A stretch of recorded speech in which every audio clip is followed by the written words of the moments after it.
Good morning. నేను మీ ఇంద్రజ. కోర్టుల్లో కాదు ఫేస్ టు ఫేస్ డీల్ చేసుకోవాలంటున్న సిపిఐ నేత నారాయణ. భోగాపురం ఎయిర్పోర్టు చంద్రబాబు మానస పుత్రిక అంటున్న మంత్రులు. ఆయనది ఆత్మగౌరవం అయితే తనది ఆత్మవిశ్వాసం అంటున్న సీఎం చంద్రబాబు. ఇలాంటి బుల్లెట్ లాంటి అప్డేట్స్తో మీ YK47 రెడీగా ఉంది. Let's begin the firing.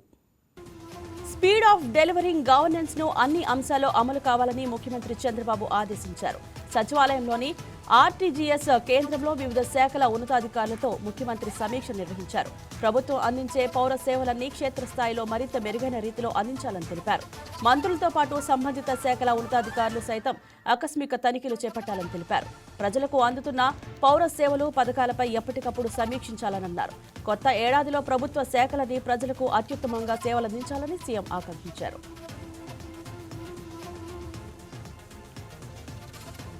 Doctor BR Ambedkar గురుకులాల విద్యార్థులకు మెరుగైన సంక్షేమం, సౌకర్యాల కల్పనకు కూటమి ప్రభుత్వం కృషి చేస్తుందని రాష్ట్ర సాంఘిక సంక్షేమ శాఖ మంత్రి డాక్టర్ డోలా శ్రీబాల వీరాంజనేయ స్వామి అన్నారు. తాడేపల్లిలోని Andhra Pradesh social welfare residential educational institution society కార్యాలయంలో మంత్రి డోలా శ్రీ బాల వీరాంజనేయ స్వామి అధ్యక్షతన బోర్డ్ ఆఫ్ గవర్నెన్స్ సమావేశం జరిగింది. ఈ సమావేశంలో డాక్టర్ బిఆర్ అంబేద్కర్ గురుకులాల విద్యార్థులకు మెరుగైన సంక్షేమం, సౌకర్యాల కల్పన, నూతన డిగ్రీ కాలేజీల ఏర్పాటు, గురుకులాల విద్యార్థులకు బేసిక్ కంప్యూటర్ కోర్సులు తదితర అంశాలపై చర్చించారు.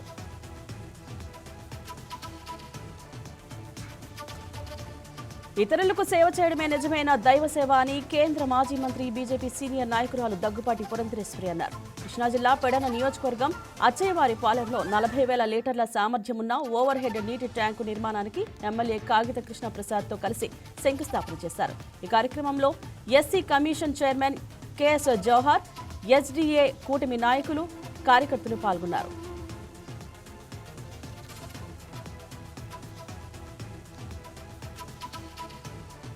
గోవా రాష్ట్ర గవర్నర్ అశోక్ గజపతిరాజుతో ముఖ్యమంత్రి చంద్రబాబు నాయుడు మర్యాదపూర్వకంగా భేటీ అయ్యారు.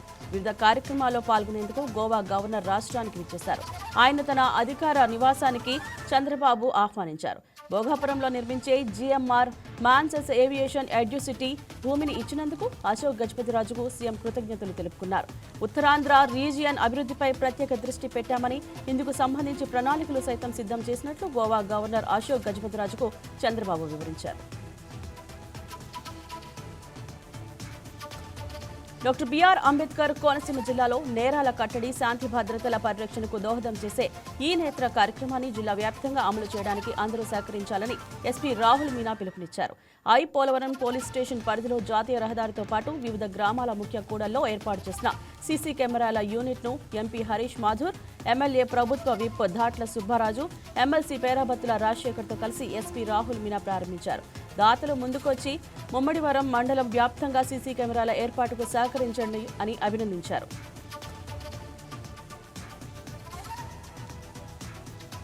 రాష్ట్ర గవర్నర్ జస్టిస్ అబ్దుల్ నజీర్ సంపూర్ణ ఆయుర ఆరోగ్యాలతో ఉండాలని ఉప ముఖ్యమంత్రి పవన్ కళ్యాణ్ ఆకాంక్షించారు. గవర్నర్ పుట్టినరోజును పురస్కరించుకుని లోక్సభలో ఆయన్ను కలిశారు. పుష్పగుచ్చం అందించి గవర్నర్కు శుభాకాంక్షలు తెలియజేశారు పవన్ కళ్యాణ్. రాష్ట్ర గవర్నర్గా జస్టిస్ అబ్దుల్ నజీర్ అందిస్తున్న సేవలకు డిప్యూటీ సీఎం కృతజ్ఞతలు తెలియజేసుకున్నారు.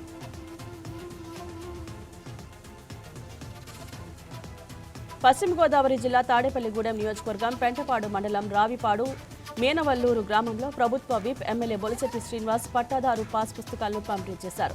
గత ప్రభుత్వం మాజీ సీఎం వైఎస్ జగన్మోహన్ రెడ్డి చిత్రపటాలతో పాస్ పుస్తకాలు పంపిణీ చేసిందని, కూటమి ప్రభుత్వం వాటిని సరిచేసి రాజముద్రతో భూ రీసర్వే ద్వారా రైతులకు తిరిగి పాస్ పుస్తకాలు పంపిణీ చేస్తున్నట్లు ఎమ్మెల్యే తెలిపారు.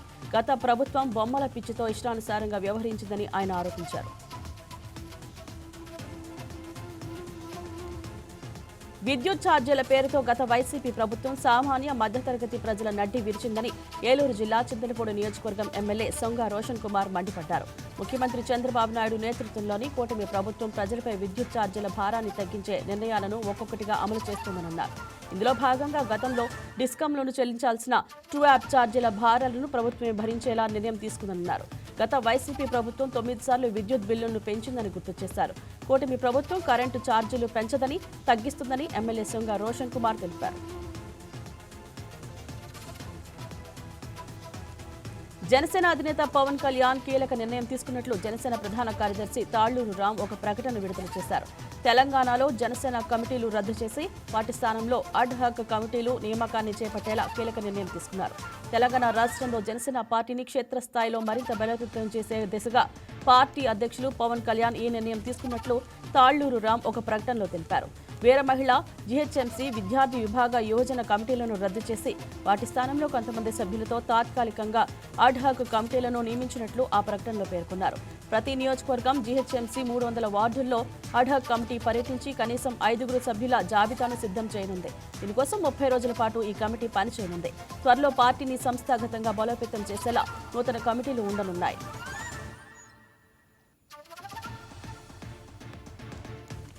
విద్యా, ఐటీ శాఖల మంత్రి నారా లోకేష్ను మంగళగిరికి చెందిన వెయిల్ లిఫ్టింగ్ క్రీడాకారిణి బొల్నేని చంద్రిక మర్యాదపూర్వకంగా కలిశారు. ఇటీవల ఇస్తాంబుల్లో జరిగిన Asia open international powerlifting ఛాంపియన్షిప్లో +84 కేజీల సీనియర్ విభాగంలో ఓవరాల్ బ్రాంజ్ మెడల్ సాధించిన చంద్రికను మంత్రి అభినందించారు. క్రీడల్లో ప్రతిభ చూపుతున్న రాష్ట్ర యువతకు ప్రభుత్వం పూర్తి మద్దతు ఇస్తుందని, భవిష్యత్తులో మరింత ఉన్నత స్థాయికి చేరుకునేలా అవసరమైన సహకారం అందిస్తామని మంత్రి స్పష్టం చేశారు. భోగాపురం అంతర్జాతీయ విమానాశ్రయం నిర్మాణానికి కర్త కర్మ క్రియ అని ముఖ్యమంత్రి చంద్రబాబేనని, అలాంటిది ఆ క్రెడిట్ తనదేనని జగన్ చెప్పుకోవడం అత్యంత హాస్యాస్పదంగా ఉందని విజయనగరం టీడీపీ ఎంపీ కలిశెట్టి అప్పలనాయుడు అన్నారు. కేవలం కొబ్బరికాయ కొట్టగానే క్రెడిట్ వచ్చేదని జగన్ గ్రహించాలని హితవు పలికారు. 2014 నుండి 2019 మధ్య చంద్రబాబు భోగాపురం ఎయిర్పోర్టుకు శంకుస్థాపన చేస్తే ఆ తర్వాత 5 ఏళ్ల పాటు జగన్ ప్రభుత్వం ఆ ప్రాజెక్టును పూర్తిగా మూలన పడేసిందని అప్పలనాయుడు ఆరోపించారు. కూటమి ప్రభుత్వం అధికారంలోకి వచ్చాక కేవలం 18 నెలల్లోనే ప్రధాని మోదీ సహకారంతో 95% పనులు పూర్తి చేసిందని, జనవరి 4న తొలి విమానం ల్యాండ్ అయిందని గుర్తు చేశారు.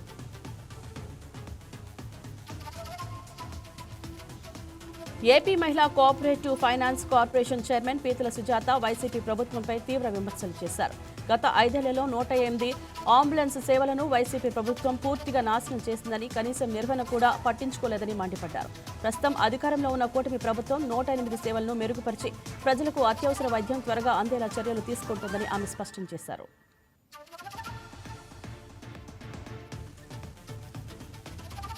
దేశంలోకి వచ్చిన పెట్టుబడులను ఆకర్షించడంలో ఆంధ్రప్రదేశ్ అగ్రస్థానంలో నిలవడం రాష్ట్రానికి గర్వకారణమని ప్రభుత్వ whip TDP MLA Yarlagadda Venkatrao అన్నారు. అదే సమయంలో గత వైసీపీ ప్రభుత్వం సంక్షేమం పేరుతో రాష్ట్రాన్ని తీవ్ర ఆర్థిక సంక్షోభంలోకి నెట్టిందని, కాగ్ నివేదిక ఈ అక్రమాలను బట్టబయలు చేసిందని ఆయన తీవ్రంగా విమర్శించారు. కూటమి ప్రభుత్వంపై విశ్వాసంతోనే ప్రపంచ దిగ్గజ కంపెనీలు రాష్ట్రానికి తరలి వస్తున్నాయని తెలిపారు. గత ప్రభుత్వంలో జరిగిన ఆర్థిక అవకతవకలపై కాగ్ ఇచ్చిన నివేదికను జగన్ ఓసారి చదువుకోవాలని వెంకట్రావు హితవు పలికారు. రాష్ట్రంలో పీపీపీ విధానంలో మెడికల్ కాలేజీల ఏర్పాటును వ్యతిరేకిస్తున్న వైసీపీపై ఆయన మండిపడ్డారు. దేశంలోని పంజాబ్, బెంగాల్, యూపీ, గుజరాత్ వంటి రాష్ట్రాలు పీపీపీ విధానంలో మెడికల్ కాలేజీలను అభివృద్ధి చేస్తుంటే ఇక్కడ మాత్రం వైసీపీ నేతలు డ్రామాలు ఆడుతున్నారని విమర్శించారు.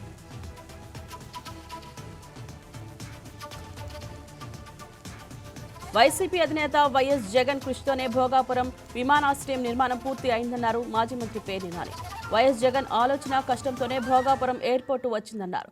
భూసేకరణ లేకుండా భోగాపురం ఎయిర్పోర్టుకు ఎలా కట్టారని టీడీపీ నేతలను ప్రశ్నించారు. చంద్రబాబు 3 లక్షల కోట్లు అప్పు చేశారని, వచ్చిన ఆదాయాన్ని ఏం చేశారో చెప్పాలని మాజీ మంత్రి పేర్ని నాని డిమాండ్ చేశారు.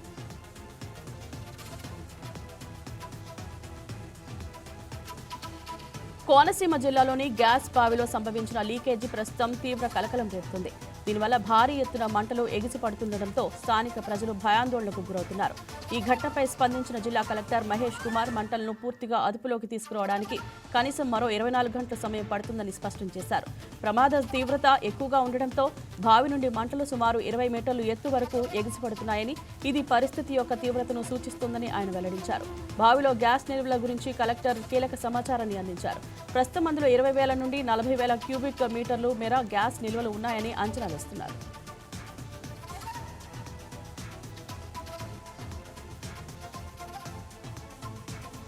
అంబేద్కర్ కోనసీమ జిల్లా ఇరుసుమండ గ్రామ పరిధిలో ఉన్న ఓఎన్జీసీ డ్రిల్ సైట్ నుంచి గ్యాస్ లీక్ ఘటన కారణంగా తలెత్తిన బ్లో అవుట్ ప్రభావం గురించి రాష్ట్ర ఉప ముఖ్యమంత్రి పవన్ కళ్యాణ్ ఆరా తీశారు. జిల్లా కలెక్టర్తో మాట్లాడి వివరాలు తెలుసుకున్నారు. బ్లో అవుట్ చోటు చేసుకున్న ప్రాంతానికి కిలోమీటర్ పరిధిలో ఉన్న పాఠశాలను ఖాళీ చేయించామని తెలుపుతూ ఇరుసుమండ ప్రాంతంలో చేపడుతున్న చర్యలను జిల్లా కలెక్టర్ మహేష్ కుమార్ వివరించారు. ఎన్డీఆర్ఎఫ్ బృందాలు సంసిద్ధంగా ఉన్నాయని సహాయక శిబిరాలు ఏర్పాటు చేసి తరలిస్తున్నామని తెలిపారు. జిల్లా కలెక్టర్తో పాటు రాజోలు ఎమ్మెల్యే దేవ వరప్రసాద్తోనూ పవన్ కళ్యాణ్ ఫోన్లో మాట్లాడారు. బ్లోఅవుట్ విషయంపై పరిసర ప్రాంతాల ప్రజలను ఎప్పటికప్పుడు అప్రమత్తం చేయాలని, సామాజిక మాధ్యమాల్లో వదంతులు, ఆందోళన కలిగించే అంశాలు ప్రచారం కాకుండా చూడాలని సూచించారు. పరిసరాల్లో ఉండే కొబ్బరి తోటలకు మంటలు వ్యాపించకుండా చర్యలు చేపట్టాలన్నారు.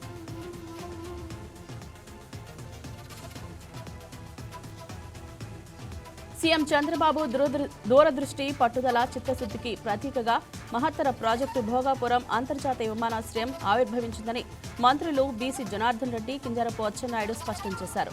రాష్ట్ర విభజన అనంతరం ఆంధ్రప్రదేశ్ పునర్నిర్మాణం దిశగా తీసుకున్న అత్యంత కీలక నిర్ణయాల్లో భోగాపురం ఎయిర్పోర్టు ఒకటని చెప్పారు. ఈ ప్రాజెక్టుకు కర్త కర్మ క్రియ సీఎం చంద్రబాబే నాయుడే అని వ్యాఖ్యానించారు. ఉత్తరాంధ్ర ప్రాంతానికి పారిశ్రామిక, ఆర్థిక, పర్యాటక రంగాల్లో విస్తృత అవకాశాలు కల్పించాలనే సంకల్పంతో 2014లో నారా చంద్రబాబు నాయుడు ఈ ప్రాజెక్టును ఆలోచించి ప్రారంభించారన్నారు.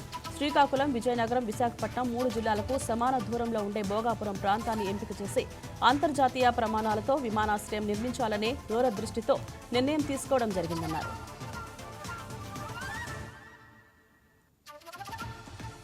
ఈ నెల 7న పోలవరం ప్రాజెక్టును సీఎం చంద్రబాబు నాయుడు సందర్శించనున్నారు. దీంతో పోలవరం జిల్లా యంత్రాంగం అప్రమత్తమైంది. సీఎం పర్యటనకు పకడ్బందీ ఏర్పాట్లు చేస్తోంది. ప్రాజెక్టు నిర్మాణం జరుగుతున్న ప్రదేశాల్లో ప్రగతిపై సీఎం ఫోటో ప్రదర్శనకు ఏర్పాటు చేస్తోంది. ఇప్పటివరకు జరిగిన పనులపై సీఎం చంద్రబాబుకు జల వనరుల శాఖ వివరించాలని అధికారులు నిర్ణయించారు. పలుచోట్ల వైద్య శిబిరాలు ఏర్పాట్లు చేస్తున్నారు. ఎక్కడ ఎలాంటి అవాంఛనీయ ఘటనలు జరగకుండా పోలీసు బందోబస్తు ఏర్పాటు చేస్తున్నారు. ట్రాఫిక్ సమస్య లేకుండా చర్యలు చేపడుతున్నారు.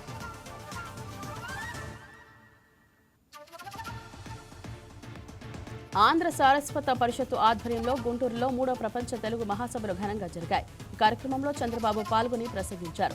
సినిమా ఈవెంట్లకు వచ్చినట్లుగా తెలుగు మహాసభలకు పెద్ద ఎత్తున ప్రజలు తరలి రావడం అభినందనీయమన్నారు.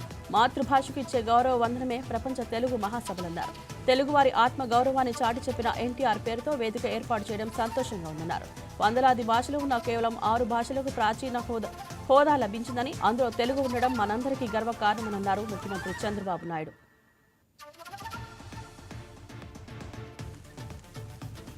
ఏపీ తెలంగాణ నదీ జలాల వివాదంపై సిపిఐ నేత నారాయణ కీలక వ్యాఖ్యలు చేశారు.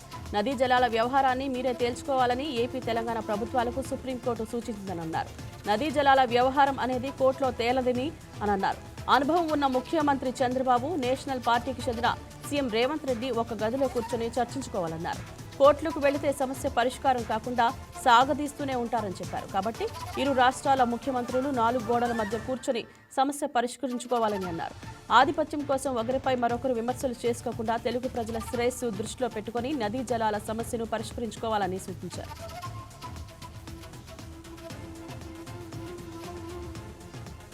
అమరావతిలో గవర్నర్ అబ్దుల్ నజీర్ అధ్యక్షతన పబ్లిక్ యూనివర్సిటీల వైస్ ఛాన్సలర్ల సమీక్ష నిర్వహించారు. ఈ సమావేశంలో మంత్రి లోకేష్ పాల్గొన్నారు. వైస్ ఛాన్సలర్లు కేవలం పరిపాలనా అధిపతులుగా మిగిలిపోకూడదని, విద్యారంగాన్ని నడిపించే నాయకులుగా, సంస్కరణ రాయబారాలుగా పనిచేయాలని లోకేష్ పిలుపునిచ్చారు. జ్ఞాన ఆధారిత సమాజాన్ని నిర్మించడంలో విశ్వవిద్యాలయాల పాత్ర అత్యంత కీలకమని ఆయన స్పష్టం చేశారు.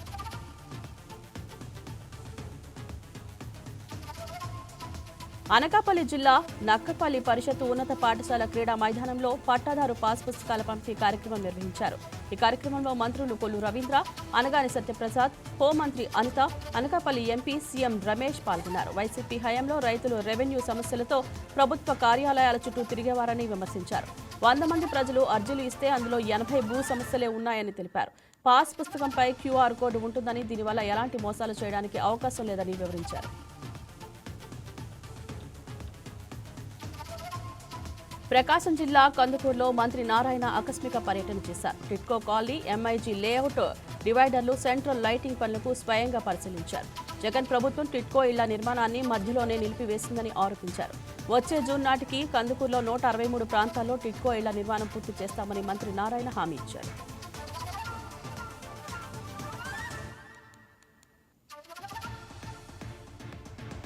రైతు సంక్షేమమే లక్ష్యంగా కూటమి ప్రభుత్వం పనిచేస్తుందని మంత్రి నాదెండ్ల మనోహర్ తెలిపారు. శ్రీకాకుళం జిల్లాలో పర్యటించిన ఆయన పలు ధాన్యం సేకరణ కేంద్రాలు, గోదాములు, రైసు మిస్తులను తనిఖీ చేశారు. రాష్ట్రంలో ఎన్నడూ లేని విధంగా ధాన్యం విక్రయించి 24 గంటల్లోనే రైతుల ఖాతాలోకి నగదు జమ చేస్తున్నామని చెప్పారు. అనంతరం గార మండలం రామచంద్రాపురంలోని శ్రీనివాస రైస్ మిల్ను సందర్శించిన మిల్లర్ల సమస్యలను అడిగి తెలుసుకున్నారు.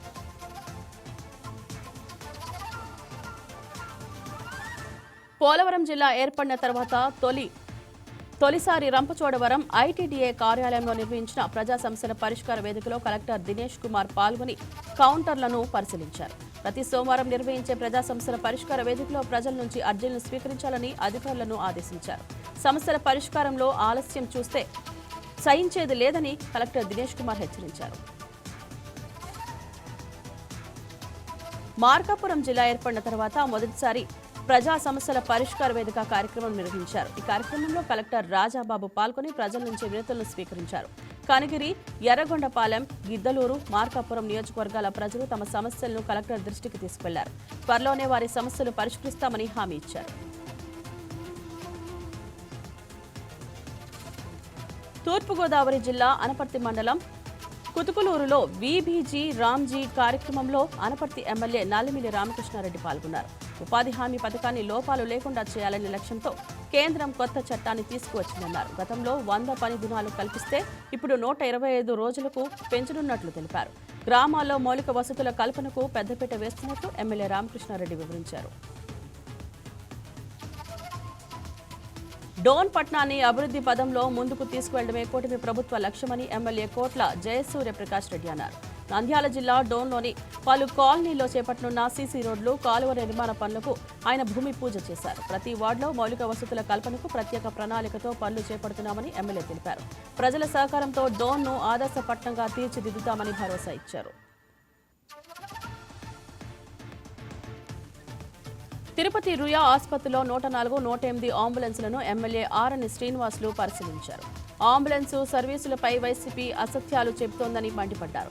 వైసీపీ హయాంలో 104, 108ల నిర్వహణను అనుభవం లేని అరబిందో సంస్థకు ఇచ్చారని వివరించారు. కూటమి ప్రభుత్వంలో డ్రైవర్లకు సకాలంలో జీతాలను చెల్లిస్తున్నామని ఎమ్మెల్యే ఆర్ఎన్ శ్రీనివాసులు తెలిపారు.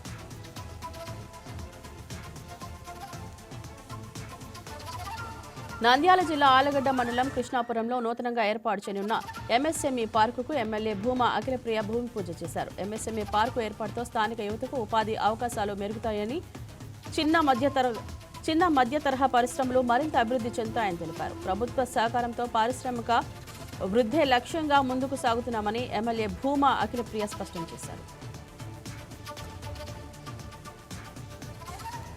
ఎన్నో ఏళ్లుగా ఇల్లు లేని నిరుపేదల కుటుంబాల కలను ఎమ్మెల్యే కందికుంట వెంకటప్రసాద్ చొరవతో నెరవేరింది. అనంతపురం జిల్లా కోటగుళ్ల గ్రామంలో 60 కుటుంబాలకు పొజిషన్ సర్టిఫికెట్లను ఎమ్మెల్యే పంపిణీ చేశారు. లబ్ధిదారుల పక్కా గృహాలను నిర్మించి ఇస్తామని ఎమ్మెల్యే కందికుంట్ల వెంకటప్రసాద్ హామీ ఇచ్చారు. రైతులను ఆదుకోవడంలో కూటమి ప్రభుత్వం ముందుంటుందని ఎమ్మెల్యే బొగ్గుల దస్తగిరి తెలిపారు. కర్నూలు జిల్లా గూడూరు మండలం పొన్నకల్ గ్రామంలో నిర్వహించిన రైతులకు కొత్త పాస్ పుస్తకాల పంపిణీ కార్యక్రమంలో పాల్గొన్నారు. రాజముద్ర కలిగిన పాస్ పుస్తకాలను రైతులను పంపిణీ చేశారు. గత వైసీపీ హయాంలో జగన్ బొమ్మలు పెట్టి ముద్రించి పాస్ పుస్తకాల వల్ల అనేక సాంకేతిక లోపాలతో రైతులు తీవ్ర ఇబ్బందులు ఎదుర్కొన్నారని ఎమ్మెల్యే దస్తగిరి ఆరోపించారు.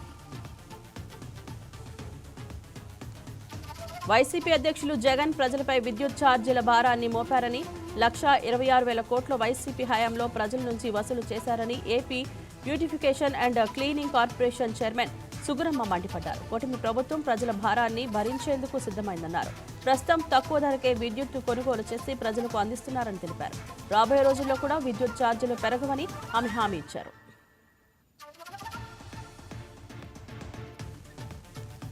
దేశంలోనే తొలిసారి విద్యుత్ ఛార్జీల తగ్గింపు కూటమి ప్రభుత్వంతోనే సాధ్యమైందని రాష్ట్ర కార్మిక సంక్షేమ శాఖ బోర్డు చైర్మన్ వెంకట శివరు యాదవ్ తెలిపారు. రాష్ట్ర ఆర్థిక పరిస్థితి సరిగ్గా లేనప్పటికీ ప్రజలపై భారం పడకుండా ఉండేందుకు సీఎం చంద్రబాబు చర్యలు తీసుకుంటున్నారని చెప్పారు. వైసీపీ హయాంలో ప్రజలు అనేక కష్టాలు ఎదుర్కొన్నారని ఆయన ఆరోపించారు.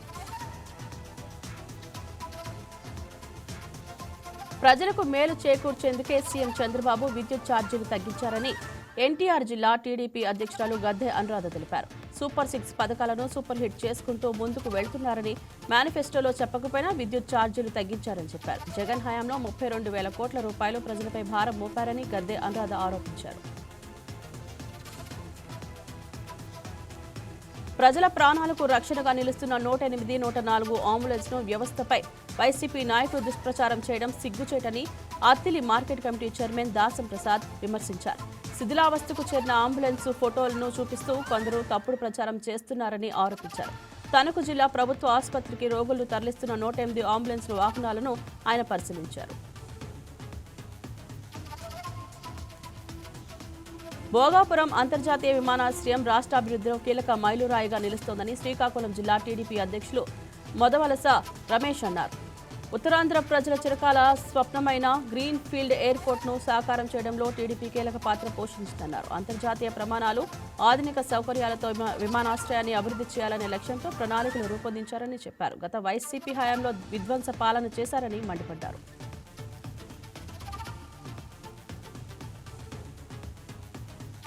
రాయలసీమకు సీఎం చంద్రబాబు తీరని ద్రోహం చేస్తున్నారని మాజీ డిప్యూటీ సీఎం వైసీపీ నేత అంజద్ బాషా అన్నారు. రాష్ట్ర ప్రయోజనాలను స్వార్థ రాజకీయాలకు బలిపెట్టడం సరికాదన్నారు. రాష్ట్రానికి మేలు చేసే యోచన సీఎం చంద్రబాబుకు లేదన్నారు. రాయలసీమ ఎత్తిపోతల పథకంపై తెలంగాణ సీఎం రేవంత్ చేసిన వ్యాఖ్యలపై ఏపీ సీఎం చంద్రబాబు స్పందించాలని అంజద్ బాషా డిమాండ్ చేశారు.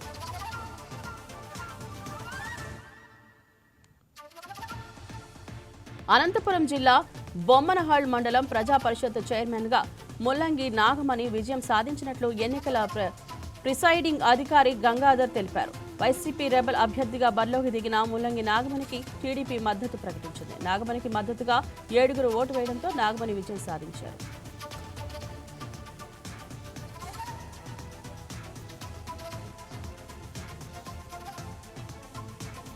అల్లూరి సీతారామరాజు జిల్లా అనంతగిరి మండలం అధ్యక్షుడిగా వైసీపీకి చెందిన చిలకలగడ్డ ఎంపీటీసీ తడబారికి మిత్రులు ఎన్నికయ్యారు.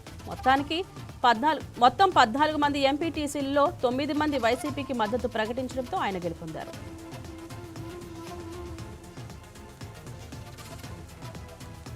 విద్యార్థుల్లో విద్యతో పాటు సృజనాత్మకతను వెలుగుతీసే దిశగా సృజన కార్యక్రమాన్ని నిర్వహిస్తున్నట్లు KCP Siddharth Adarsh public school principal Saikrishna తెలిపారు. విజయవాడలో పీబీ సిద్ధార్థ ఆడిటోరియంలో ఆర్ట్, క్రాఫ్ట్, ఎంబ్రాయిడరీ ఎగ్జిబిషన్ నిర్వహించారు. ఇందులో విద్యార్థులు తయారు చేసిన 430 ఎగ్జిబిట్స్ ను ప్రదర్శించారు. విద్యార్థులు అన్ని రంగాల్లో రాణించాలనే ఉద్దేశంతో ఈ కార్యక్రమాన్ని ప్రతి సంవత్సరం నిర్వహిస్తామని సాయికృష్ణ తెలిపారు. నంద్యాల జిల్లా బనగానపల్లిలో సీఐ ప్రవీణ్ కుమార్ ఆధ్వర్యంలో ఎస్ఐ కల్పన ట్రాఫిక్ నియంత్రణపై చర్యలు చేపట్టారు. నిర్దేశించిన ప్రదేశాల్లో కాకుండా ఎక్కడ పడితే అక్కడ పార్కు చేసిన వాహనాలకు జరిమానా విధించారు. ట్రాఫిక్ నిర్మూలించేందుకు ప్రజలు కూడా సహకరించాలని కోరారు. ఎవరైనా నిబంధనలు అతిక్రమిస్తే జరిమానాలు విధిస్తామని హెచ్చరించారు.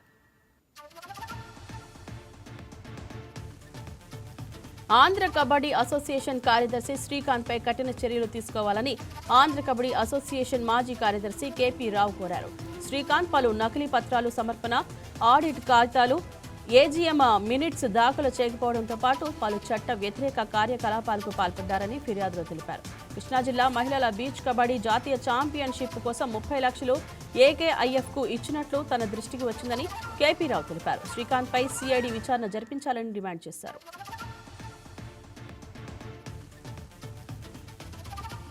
మహాత్మా గాంధీ ఉపాధి హామీ చట్టాన్ని రాజకీయం పేరుతో పేరు మార్పు చేసి అందులో ఉన్న నిబంధనలు మార్చడం అన్యాయమని వ్యవసాయ కార్మిక సంఘం జిల్లా ప్రధాన కార్యదర్శి సుధాకర్ తెలిపారు.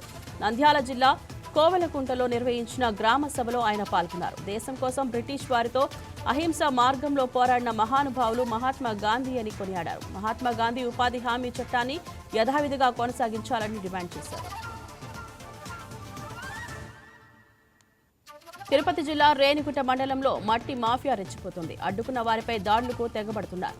విషయం తెలుసుకుని 2 వీఆర్ఓలు అక్కడికి చేరుకుని తవ్వకాలను అడ్డుకున్నారు. ఎట్టి పరిస్థితుల్లోనూ ఇక్కడ తవ్వకాలు చేపట్టరాదని చెప్పడంతో వారిపై దాడి చేశారు. దీంతో బాధితులు రేణిగుంట పోలీసులకు ఫిర్యాదు చేశారు. ఈ అంశంపై తహసీల్దార్ చంద్రశేఖర్ రెడ్డికి వినతిపత్రం అందజేశారు. విచారించి తగు చర్యలు తీసుకుంటామని హామీ ఇచ్చారు. కర్నూలు జిల్లా నందవరం గ్రామంలో తమ స్థలాన్ని కబ్జా చేసేందుకు చిన్న మల్లన్న గౌడ్ కుటుంబ సభ్యులు ప్రయత్నిస్తున్నారని బాధితులు కారుమంచి మల్లికార్జున బసవరాజు ఆరోపించారు. లింగాయత్ కాలనీలో 1/229 ఇంటి స్థలం 3.5 సెంట్లు తమకు వారసత్వంగా వస్తుందని చెప్పారు. వారి వల్ల తమకు ప్రాణహాని ఉందని, తమకు రక్షణ కల్పించాలని బాధితులు కోరుతున్నారు. కర్నూలు జిల్లా ఎముగనూరు మండలం కన్నరతి గ్రామంలో మరోసారి పాత కక్షలు తలెత్తాయి. 2 వర్గాల మధ్య జరిగిన ఘర్షణలో బోయ పరమేశ్, బోయ వెంకటేష్ హత్యకు గురయ్యారు. పాత కక్షల నేపథ్యంలోనే హత్యలు జరిగినట్లు పోలీసులు ప్రాథమికంగా నిర్ధారించారు. దీంతో ఆ గ్రామంలో పోలీసులు భారీ బందోబస్తు ఏర్పాటు చేశారు.